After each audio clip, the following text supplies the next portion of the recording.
Hello, everybody, and welcome to today's live stream. My name is Sarah Lean, and I'm a Senior Cloud Advocate here at Microsoft, and I'm joined with my colleague, Thomas. Thomas, welcome. Hey, Sarah, good to see you. Happy to be on air today with you. So, yeah, thank you for having me. No, it's okay. So today's session is all about Azure landing zones, and hopefully you've all seen the blog series that Thomas and I have been writing in conjunction with the Azure team around the Cloud Adoption Framework and Azure landing zones.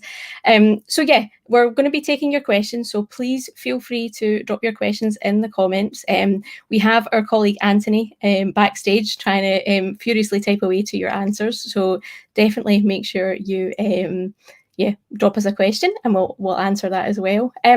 Thomas, do you want to kick us off today and kind of explain, the Cloud Adoption Framework, Azure landing zones, all that kind of good stuff? Yeah, I will.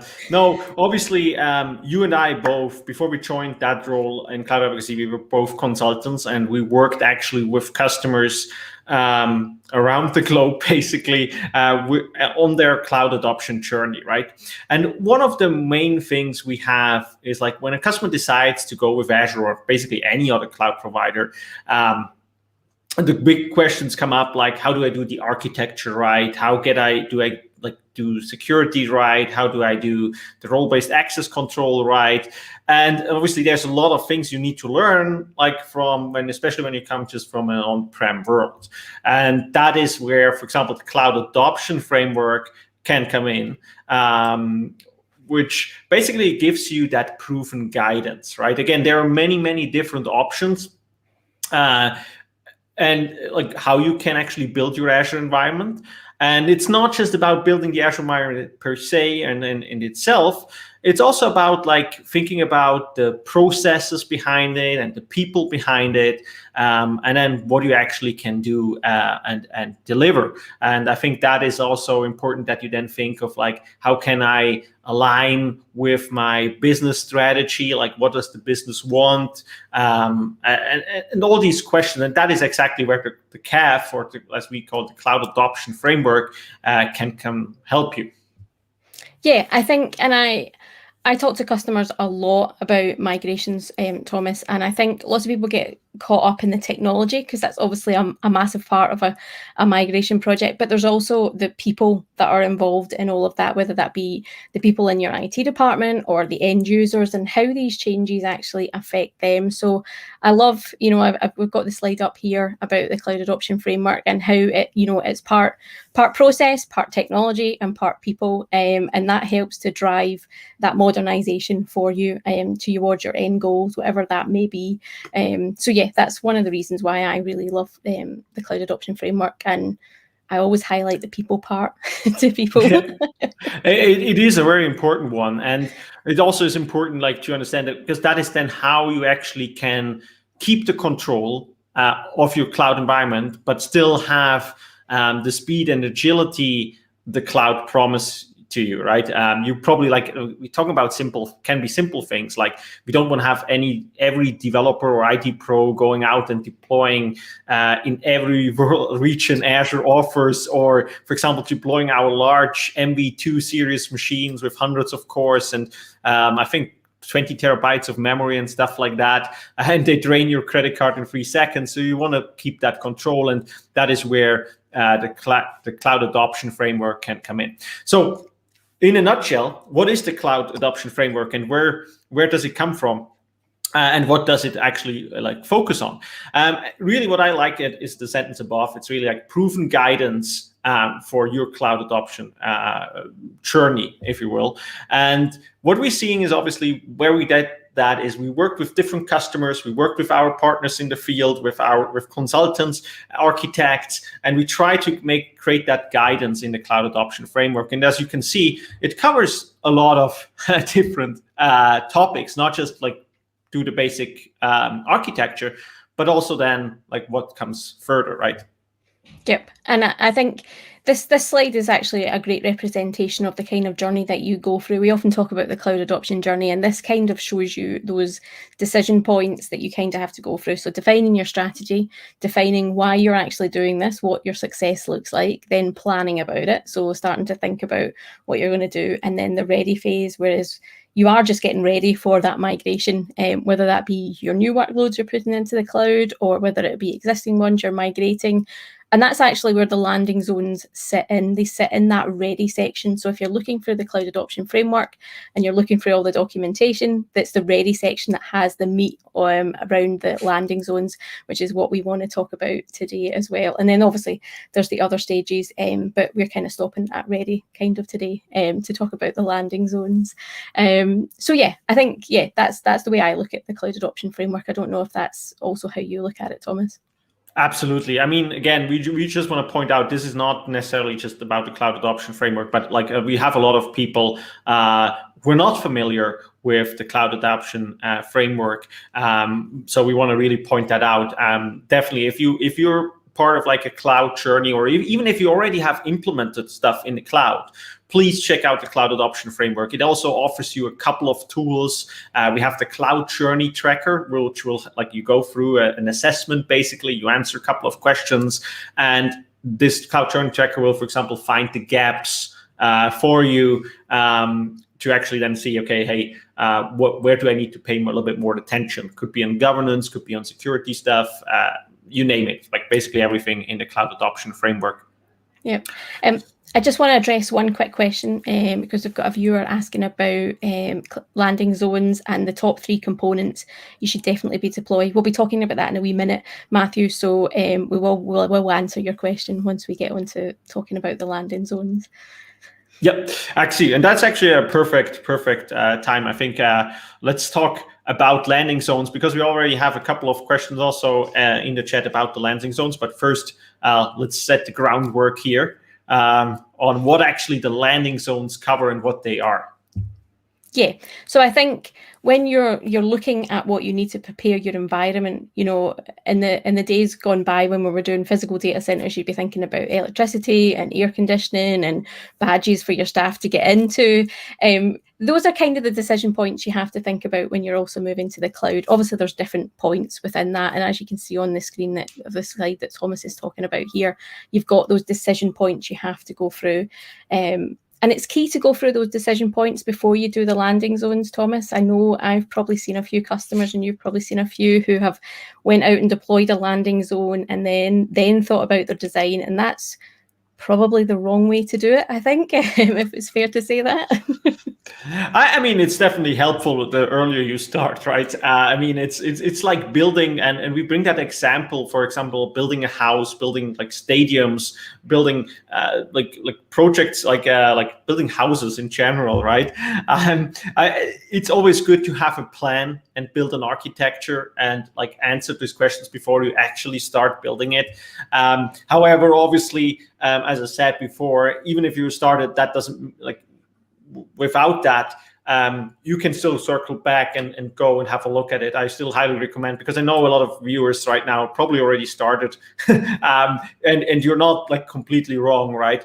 But the earlier you look at this, the more helpful it is to that.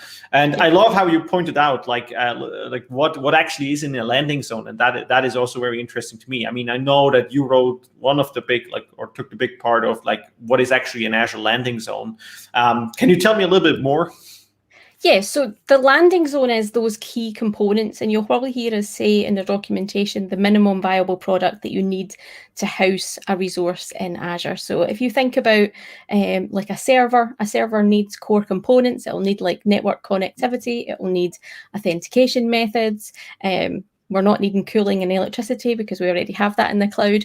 But that's the kind of things you need to think about, you know, the governance, the role-based access control, who has access, who doesn't have access. Those are the kind of parts that make up a landing zone. Those are the bits that you have to design and you have to put in place before you can actually put a server there, or a web app, or even just a storage account. So your landing zone is really just that minimum viable product that you need to be able to support a resource. So hopefully actually makes sense. Does that make sense, Thomas? I think it makes perfectly sense. And I think what also a lot of people need to know, because I see already a couple of questions, no worries, keep them coming. We will go through them as much as we can. It's not like just a fixed thing, right? It's not just like, because every customer is a little bit different, and every project is a little bit different, and like the different landing zones can also be different depending on you have customers. So there's not one right way of doing it. But again, the cloud adoption framework provides you with the proven guidance on this. Now, what we are talking about, like one of these landing zone types, if you will, or the architectures are the new, I put it in quote because they exist right now for a while, are the enterprise scale landing zones. And so we want to quickly talk about what that actually is. And I like the slide you put here together, which shares, basically covers it pretty well in a very short sentences. Yeah, the enterprise scale is just building on that minimum viable product and making it for the companies that have, tens of thousands of workloads or 100,000s, or to be honest, you don't actually need all that kind of workload, but it's just the kind of next bit up from that minimum viable product that you need. And I think that's how I simplify it in my head between a landing zone and an enterprise scale landing zone. I'm hopefully doing that right and doing that justice, Thomas, and summarizing that correctly. Yep, absolutely. I mean, for me, what I usually tell people, what like enterprise landing zone is like two things, right? We have this the architectures itself, really providing you with this is how an architecture of different landing zone types can look like, but basically the guidance again for these landing zones. But then also we have certain reference architectures, which we probably will have a look at before in just a bit, which we actually have also, again, two things. We have the architecture of it, like we provide you and say how it can look like. But we also provide you with the automation around it. So you can actually take that code, and the team created things like automate, like ARM templates and other automation parts based on, for example, Azure policy, to make it easy to integrate into your environment. And that is also something we will definitely going to have a look at a little bit later on. Yeah, absolutely. We can actually dive into that now if you want, Thomas, if you want me to jump over to some of the landing zone, or do you want to do the design principles first? Well, you're right. we very quickly just cover before we go a little bit, because again, I know that there are people in the chat which are probably not that familiar with the different design principles, because this is an important part. What did actually Azure, the enterprise scale landing zones, taken care of, right? And it focuses, as you can see here in blue, on a couple of things. For example, this is the democratization of subscriptions. So you use subscriptions to separate your different environments.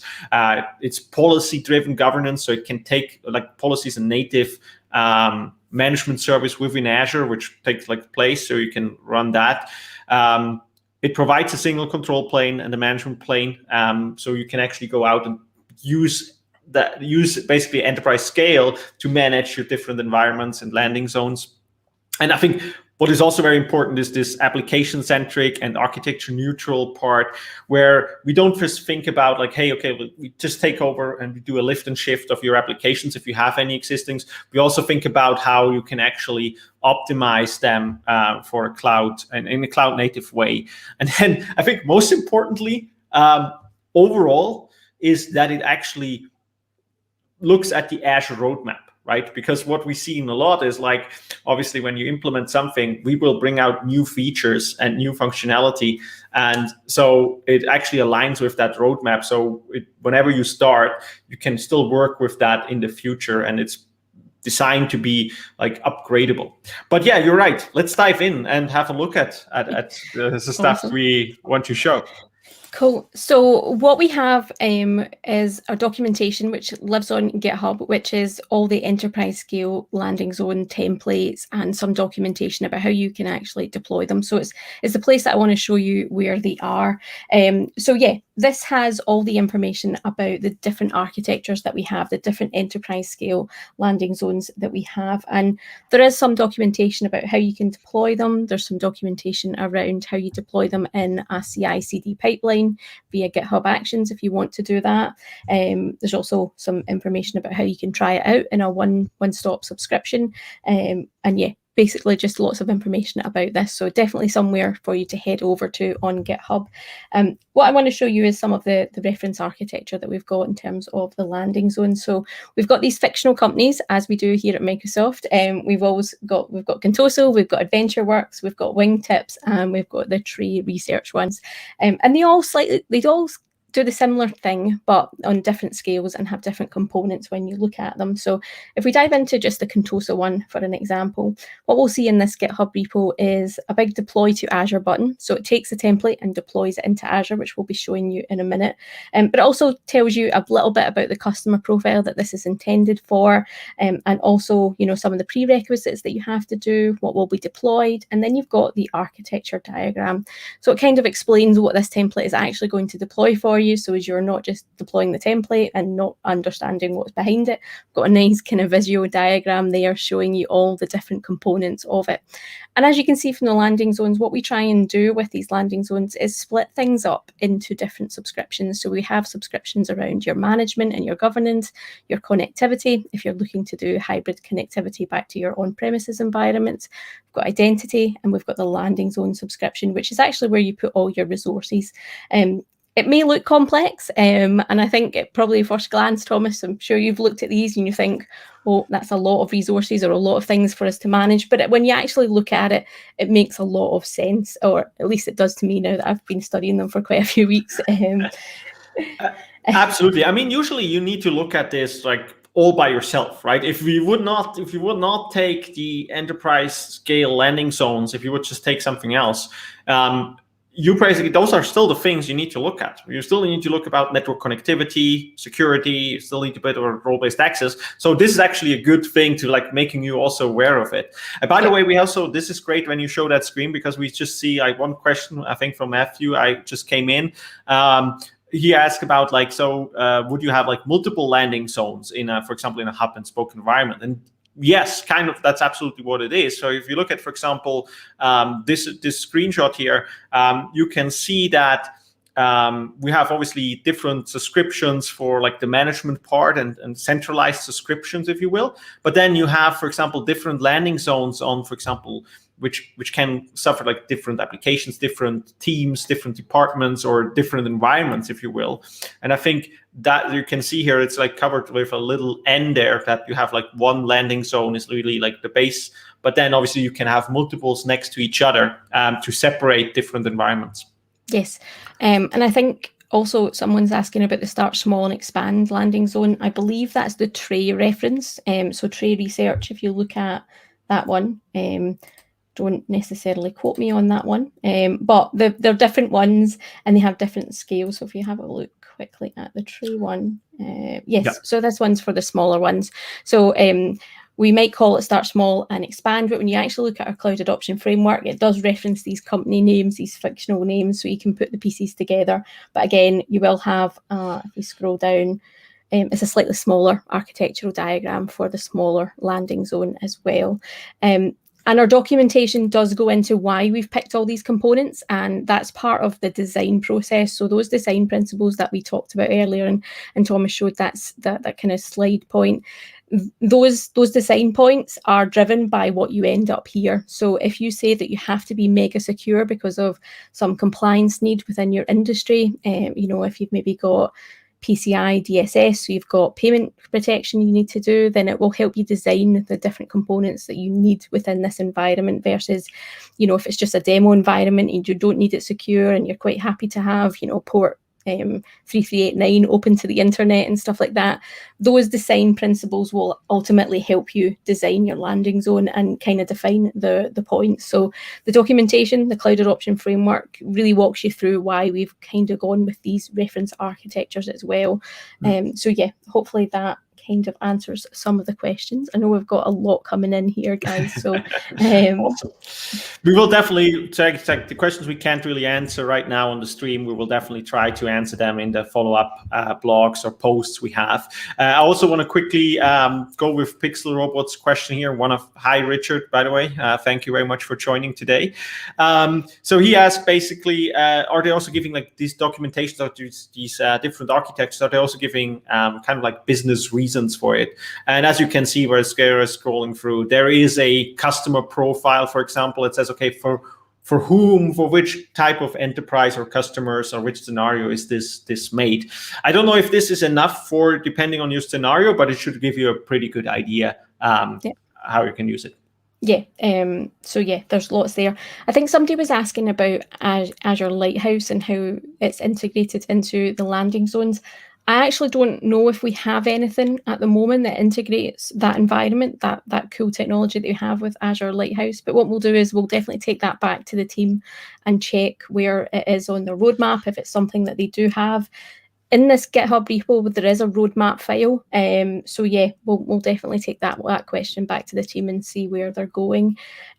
The reference architecture that I wanted to actually show you and show you how to deploy it is actually the AdventureWorks one. And this would deploy everything that you see on screen here, which again, looks like a lot, but when we show you how you can deploy it, it's actually quite a simple deployment in terms of it. So again, when you're in this GitHub repo, you can click on this deploy to Azure button. And what it'll do is it'll start to open up the Azure portal for you and start to walk you through a nice interface that the team have put together to help you deploy this reference architecture in this landing zone. And I won't go through all the questions because it is one you can actually go through without actually deploying. Thomas and I have worked through it a few times before this live question. But it asks you simple questions like, what region do you want to deploy into? So I'm based in the UK, so I'd say UK for that. And then I start to walk through the wizard and I ask you various different questions, like what prefix do you want all your management groups to have? You can have like your company short name, or you could have test, or you could have, production, whatever it makes sense for your organization. And again, if you've went through the design process, these questions should not actually be unfamiliar to you. You should have all these answers written down on a bit of paper.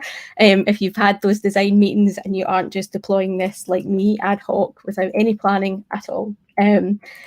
You will get asked lots of questions around like things like log analytics. Do you want to deploy that? Do you not want to deploy it? How long do you want all of this kind of data stored? Again, if you went through the design decisions, then you will have the answer to all of this. And this could be key, again, like I was saying, to customers who have lots of compliance needs. They might need to store their data for 180 days to be compliant with whatever the compliance is within their industry. So yeah, there's lots of questions through this. Thomas, have you got any? That is actually pretty cool, because that is actually, you showed the architecture, but it does not just like, hey, give you exactly the default. Still, you'll be able to actually easily modify different solutions. So if you, for example, let's say you don't want to use change tracking in your solutions for whatever reason, again, obviously you have this documentation to explain what it is. You could actually just go out and say, okay, I don't want to deploy that. Yep. And so this is pretty awesome. I really like how the team has done it. It looks fairly simple to me to go through. I mean, I wish we had this like way earlier years ago, but now we have it, and it should be very beneficial for a lot of enterprises out there. Yeah, and obviously all the answers are ticked yes at the moment, but like you said, if you don't want to use something right now, you don't have to have it enabled when you walk through this wizard. You get through to the networking piece. Again, you can deploy things if you want them. You can deploy things if you don't. Obviously I wouldn't want to do an express route gateway on my sub, because I would suddenly burn my credits on my subscription right now. But obviously that's something, again, if you're planning for, if you want that hybrid connectivity back to your on-prem environment, that you can start to actually plan through as well. One thing, I am actually working through this in the portal, obviously through the ARM template that was on GitHub, but we also have it in Terraform form as well. So if that's something that you preferred, I know a lot of organizations are, having debates about, do we use ARM templates? Do we do Bicep? Do we do Terraform? The options there in Terraform, if that's something that you want. And then you could look at doing the pipeline things through Azure DevOps or GitHub Actions to deploy this as well. So there's multiple options there. You don't have to use this GUI interface, but obviously the GUI interface is actually quite a nice way of doing it. I think this is awesome because this is just, you answered just one of the questions which was coming in. Is it also like, can we also use automation and infrastructure as code? Absolutely, right? The great thing about that is then you can later on even go and obviously like from the concept of infrastructure as code, doing changes within the code to actually like edit your deployed environment. One thing I also want to highlight. So for example, I know that a lot of you probably say, well, right now we don't have an express route, but later we will, or for right now we don't need the hybrid connectivity. We just want to start an Azure environment, and we obviously have reference architectures for that as well. Can I like go from like starting smaller with another architecture and then still add things later if I want to? Yes, absolutely. The option's there for you to do that. And again, this is where a lot of the design comes back into play, Thomas, because you'll start to think about these questions. You'll have done all your discovery, you'll have figured out what your success measures are, and actually forecasted where you want to be as a company, in 3 years or 5 years or whatever that metric might be. So right now you might be saying, well, we're only going to deploy this brand new workload into Azure, but in 6 months' time, we want to start a data center migration. So we have to think forward that we might need an express route, that we might need governance, we might need something bigger. So again, I'm going to hammer the hot point again, just that design decisions really help you pick the right one. You can pick the wrong one. That is something that some customers have unfortunately done. But again, if you walk through the documentation and walk through the design decisions, hopefully you will lead down the right path. But again, it's no disaster if you haven't, because a lot of the landing zone architecture can be scaled and can be refactored. We do have, documentation as well in the Cloud Adoption Framework that talks about refactoring your landing zones. So because I think, as you said, landing zones didn't really exist when we were doing consultancy. So a lot of organizations already are using Azure, but they now want to maybe look at using the Cloud Adoption Framework and landing zones going forward. So you can definitely refactor. You just have to, again, sit down and plan it properly, if that all makes sense. Yep, absolutely. And I think one of the questions as well is about, there's some of the landing zones don't have a lot of policies in them. There are some policies, the basic ones that a lot of organizations meet. But if you need more as an organization, you can build on that basic landing zone that we have. So if there's more policies you want to add in, then absolutely add them in. Again, we can't necessarily cover all the scenarios for every business and every industry and every vertical that there potentially is out there, a nuance that everybody needs. But hopefully these landing zones give you a great starting point, a great point for, jumping off into your cloud adoption journey. And I think that's one of the key things that we have to mention as well. Absolutely. Absolutely. I actually think we're running out of time. We're hitting that 30-minute mark, which has went super quick. So thank you, everybody. Thank you, Thomas, as well, for being here with me and answering all these questions. Yep. No, it was a great pleasure. Again, we have the link here. You can see, you can find more. We will add more resources. Please also let your questions come in there. We will definitely try to answer as many as possible, and let's keep the conversation going. And if you want to hear more of us, obviously leave a comment and we're happy to do more. Yes. Thank you, everybody, and have a great day.